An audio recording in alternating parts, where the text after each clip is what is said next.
what occurred and things like that. And then they said, oh, we'll handle it.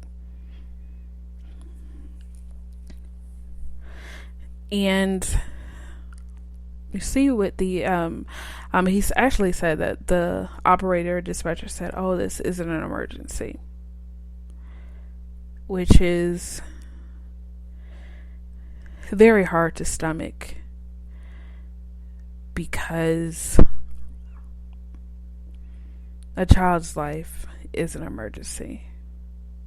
At any time, a child being neglected, abused, or anything of that sort, it is an emergency. Whether it is actively going on or if it happened in the past, it's an emergency. We need to stop what we're doing and make sure that baby's attended to, because this is the thing. This is how the world works, and it's sad, okay? It's a whole thing where there's so many signs of abuse. Then when a baby dies, unfortunately, then everybody wants to cry. But there are so many enablers along the way that could have said the buck stops here. Us as a community needs to say the buck stops here. Also,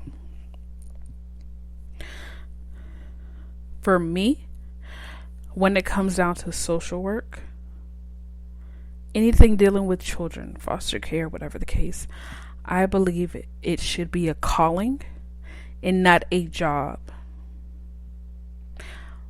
Because if it's a calling, you won't be desensitized. The amount of abuse cases you've seen is like, this is just kid number 2,792. No, it's going to be a fresh new case for you.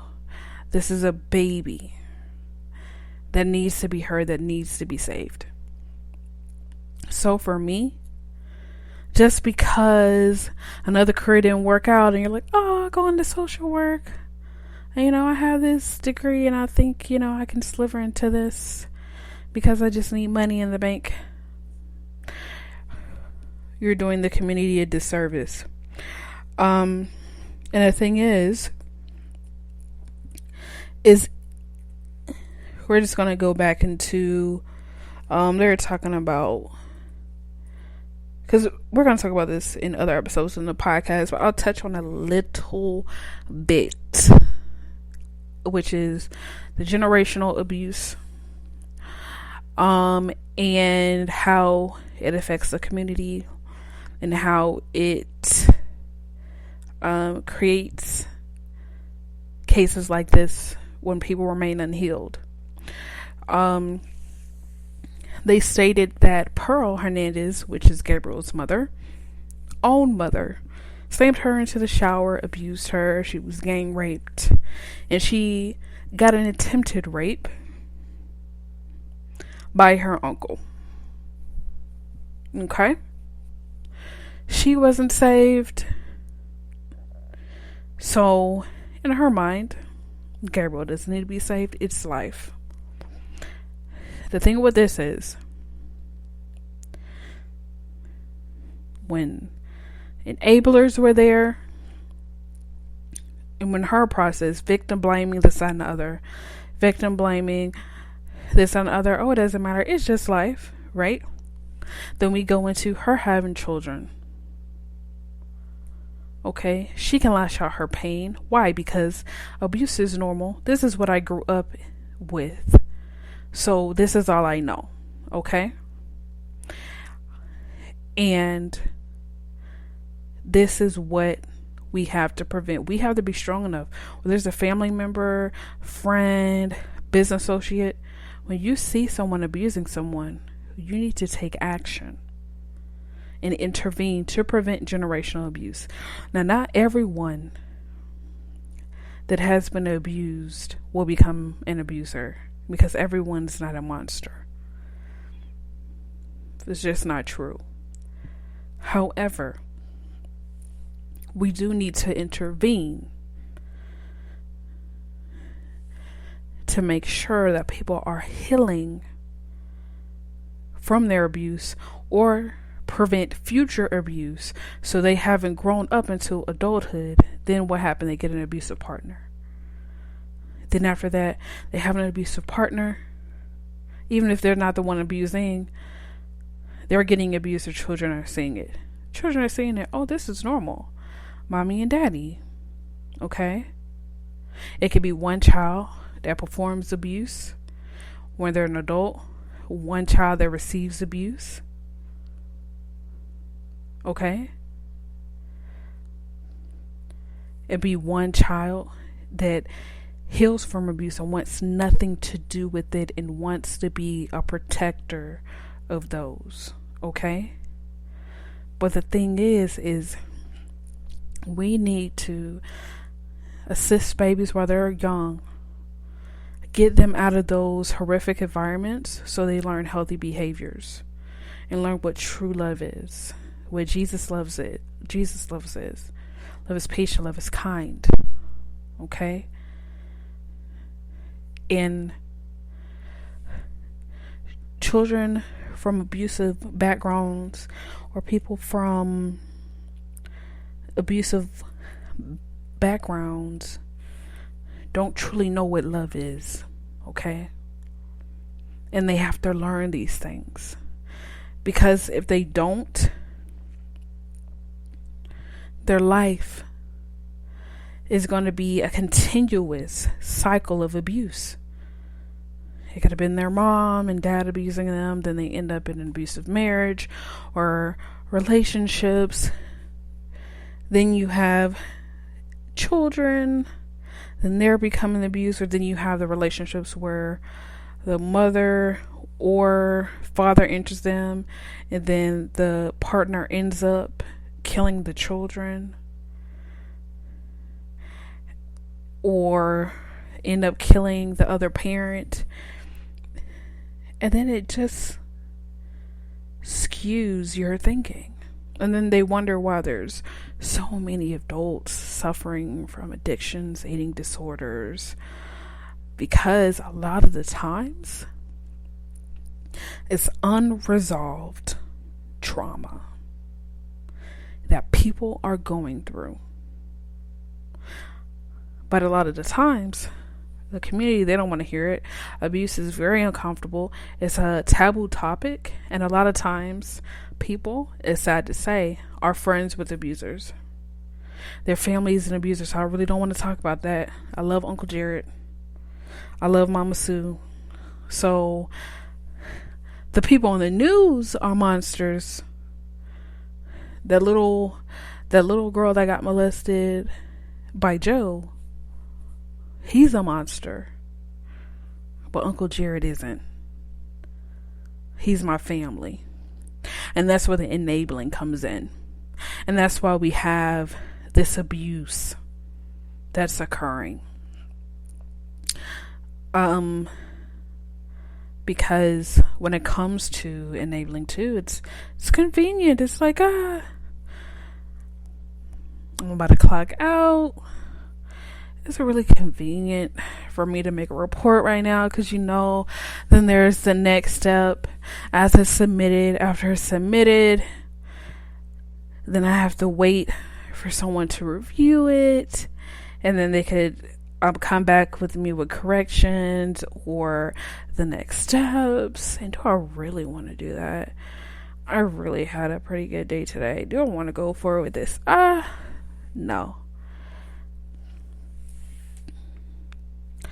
And that's the thing. Or it could be a form. Enabling comes in the form of protection, and it's usually of the perpetrator or protection of another enabler.